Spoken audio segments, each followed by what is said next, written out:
Salut les crépidules et bienvenue dans mon nouveau décor. Il est beau, hein?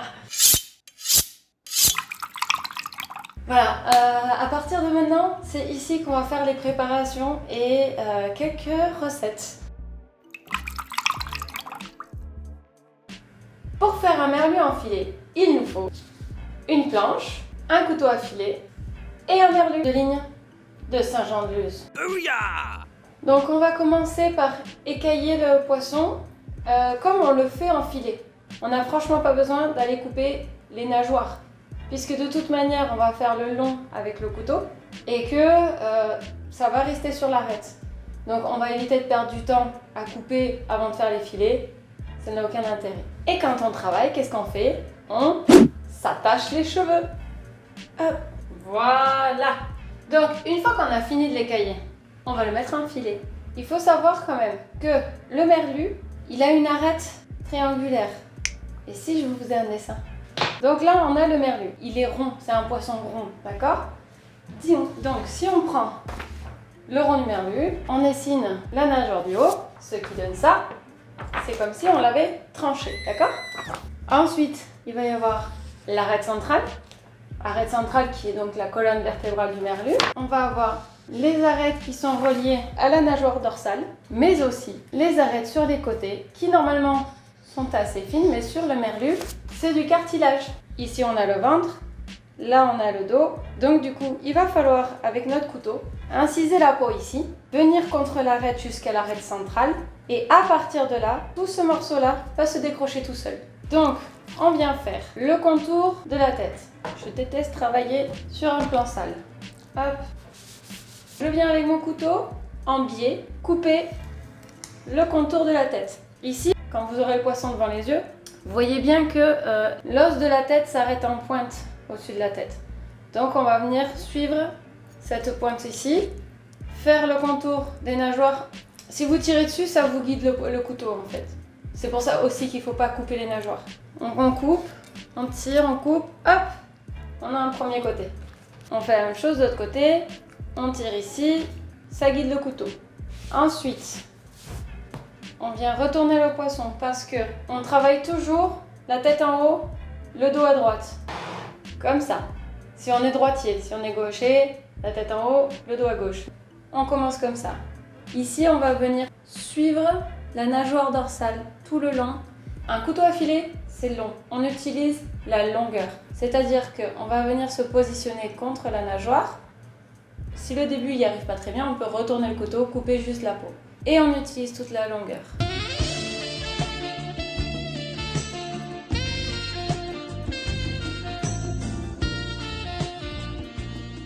Ici, on va venir commencer à appuyer avec son doigt pour soulever les chairs en fait. Donc on soulève, vous voyez, ça écarte un petit peu.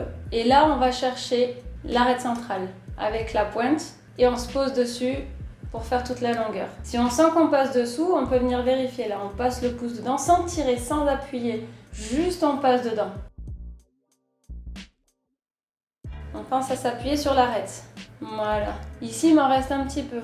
Accroché. Je reviens mettre un petit coup de couteau. Donc là, on a le morceau dont je vous parlais tout à l'heure. On voit l'arête qui se trouve ici.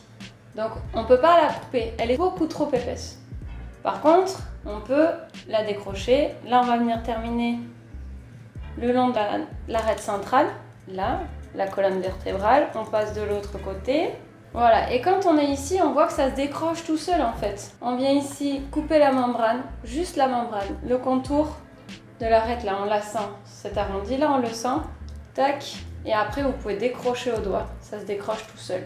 Si on veut faire les choses proprement, on peut s'aider du couteau. Là. L'arête, elle est ici, on passe derrière, hop, jusqu'au bout, parce qu'elle vient jusqu'ici, d'accord? On vient poser le couteau contre cette arête-là. Et on va jusque de l'autre côté, là. Et si on s'appuie bien, on découpera toute la queue. Vous ferez attention, ici on le sent, il y a la nageoire du ventre. Donc on va venir à côté, tac. Et voilà! On a notre filet de merlu qui est levé. Maintenant, il va falloir faire le même de l'autre côté et nettoyer sa planche. Donc, j'ai repris mon merlu et on met de nouveau le dos à droite. Parce qu'on travaille toujours au niveau du dos. Et on est reparti. Hop, avec la longueur du couteau. Ça se fait tout seul. Il n'y a pas besoin d'aller couper le deuxième côté du merlu ou faire attention. Si vous suivez l'arête, il n'y a pas de souci avec le fait que ce soit bancal. Ensuite, on vient décrocher avec le pouce, voir où est-ce qu'on en est, voyez. Et on ajuste pour aller jusqu'à l'arête centrale. Et là, voyez, ça se décroche tout seul. On a de nouveau la membrane à aller couper ici.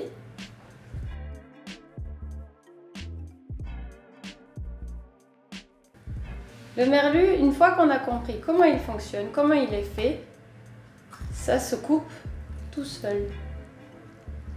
Ici, on a de nouveau la nageoire du ventre. On peut soit passer directement par-dessus, tac, et s'y remettre, soit on peut décrocher la queue et venir chercher après. Moi, j'aime bien le faire directement.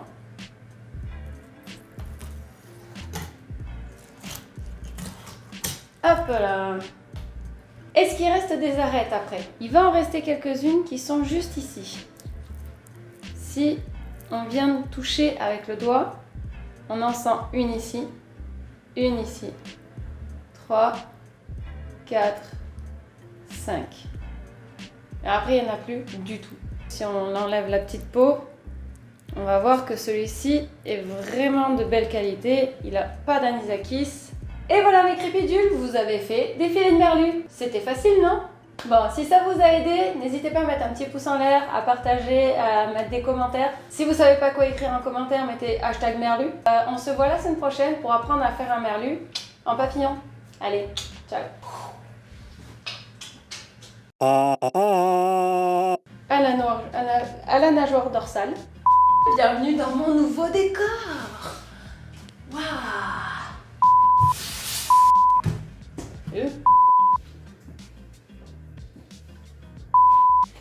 Salut les crépidules, c'est trop bizarre. Oh, vous êtes là. Salut. Eh ben, je vais pouvoir recommencer.